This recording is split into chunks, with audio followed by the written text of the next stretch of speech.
சங்க உறுப்பினர்கள் குடும்பத்தில் உள்ளவர்கள் அனைவரும் கொஞ்சம் அமைதி காக்க வேண்டும்.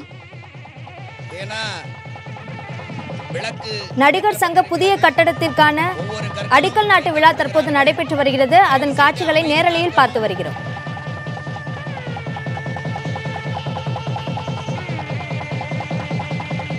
அடிக்கல் நாட்டு விழா குறித்த கூடுதல் தகவல்களை அளிப்பதற்காக செய்தியாளர் கணேஷ் நம்மோடு இணைந்திருக்கிறார். கணேஷ், தற்போது அங்கே என்ன நடந்து கொண்டிருக்கிறது, அது குறித்து விரிவாக சொல்லுங்கள்.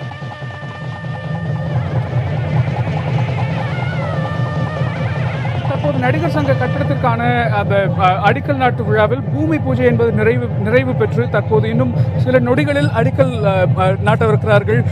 பொதுச் செயலாளர் சங்கத்தின் பொதுச் செயலாளர் விஷால் தற்போது அடிக்கல் நாட்டுவதற்காக அந்த இடத்தில் தேர்வு செய்யப்பட்ட அந்த இடத்தில் தற்போது குழுமியிருப்பதை நம்மால் பார்க்க முடிகிறது. அவரோடு தலைவர் நாசர், செயற்குழு உறுப்பினர்களான பூச்சிமுருகன், விக்னேஷ் என்று நிர்வாகிகள் அனைவருமே இந்த இடத்தில் இருப்பதை நம்மால் பார்க்க முடிகிறது.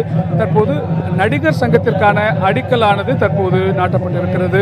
பொதுச் செயலாளர் விஷால் உள்ளிட்ட அனைத்து உறுப்பினர்களும் இணைந்து தற்போது அடிக்கல் நாட்டியிருக்கிறார்கள். விஷால் அணியினர் தேர்தலை சந்தித்த போது வைத்த மிக முக்கியமான வாக்குறுதி நடிகர் சங்க தேர்தலுக்கான அடிப்படையான இருந்த ஒரு பிரச்சனையான இந்த நடிகர் சங்கத்திற்கான தனி கட்டடம் என்பதற்கு தற்போது அடிக்கல் நாட்டப்பட்டிருக்கிறது. இதன் மூலமாக நடிகர்கள், மிக முக்கியமாக நலிவடைந்த நடிகர்கள், வெளியூர்களில் இருக்கக்கூடிய நாடக கலைஞர்கள் மிகப்பெரிய அளவில் பயன்பெறுவார்கள் என்று கூறப்பட்டிருந்தது. அவர்கள் இல்லத்திற்கான திருமண விழாக்கள் உள்ளிட்ட விழாக்களை நடத்துவதற்கான திருமண மண்டபம் உள்ளிட்ட பல்வேறு வசதிகளை கொண்ட அந்த நடிகர் சங்க கட்டடத்திற்கான அடிக்கலானது தற்போது நாட்டப்பட்டுக் கொண்டிருக்கிறது. மிக முக்கியமாக இன்றைய விழாவில் நாம் குறிப்பிட வேண்டிய ஒரு விஷயமாக உச்ச நட்சத்திரங்களான ரஜினிகாந்த், கமலஹாசன், அதே போல விஜய் உள்ளிட்ட உச்ச நட்சத்திரங்கள் இன்றைக்கு இந்த விழாவில் இன்னும் பங்கேற்க வரவில்லை என்பதும் மிக முக்கியமான ஒரு விஷயம். நேற்றைக்கு அவர்கள் குறிப்பிட்டிருந்தது 9 மணி முதல் 10 மணி வரையில் நல்ல நேரம். அந்த நேரத்தில் நாங்கள் அடிக்கல் நாட்டு விழாவை நடத்த இருக்கிறோம். இதில் அனைத்து சங்கத்தின் உறுப்பினர்களும் குறிப்பாக உச்ச நட்சத்திரங்களாக இருக்கக்கூடிய ரஜினிகாந்த், கமலஹாசன் உள்ளிட்டோரின் முன்னிலையில் இந்த அடிக்கல் நாட்டு விழா நடைபெறும்.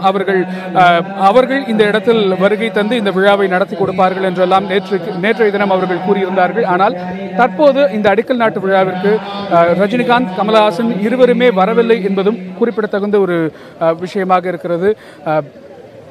நடிகர் கமலஹாசன் தற்போது படப்பிடிப்பில் துபாயில் இருந்து வந்து கொண்டிருப்பதால் அவர் பங்கேற்க முடியவில்லை என்று விளக்கம் அளிக்கப்பட்டிருந்தது. அதே நேரத்தில் ரஜினிகாந்த் அவர்கள் ஏன் வரவில்லை என்பது குறித்து இன்னமும் நமக்கு தகவல்கள் தெரியவில்லை. தற்போது நடிகர் சங்கத்திற்கான அடிக்கல் நாட்டு விழாவானது அடிக்கல் நாட்டிக் கொண்டிருக்கிறார்கள். ஒவ்வொருவரும் தற்போது நிர்வாக குழுவில் இருப்பவர்கள், செயற்குழு உறுப்பினர்கள் உள்ளிட்டோர் ஒவ்வொருவரும் தங்கள் பங்கிற்கு ஒரு செங்கலை எடுத்து வந்து தேர்வு செய்யப்பட்ட அடிக்கல் நாட்டு விழாவிற்காக தேர்வு செய்யப்பட்ட அந்த இடத்தில் தற்போது அடிக்கல் நாட்டிக் கொண்டிருக்கிறார்கள். இன்னும் சற்று நேரத்தில் இது குறித்த செய்தியாளர் சந்திப்பும் நடைபெறும் என்றும் சொல்லப்பட்டிருக்கிறது.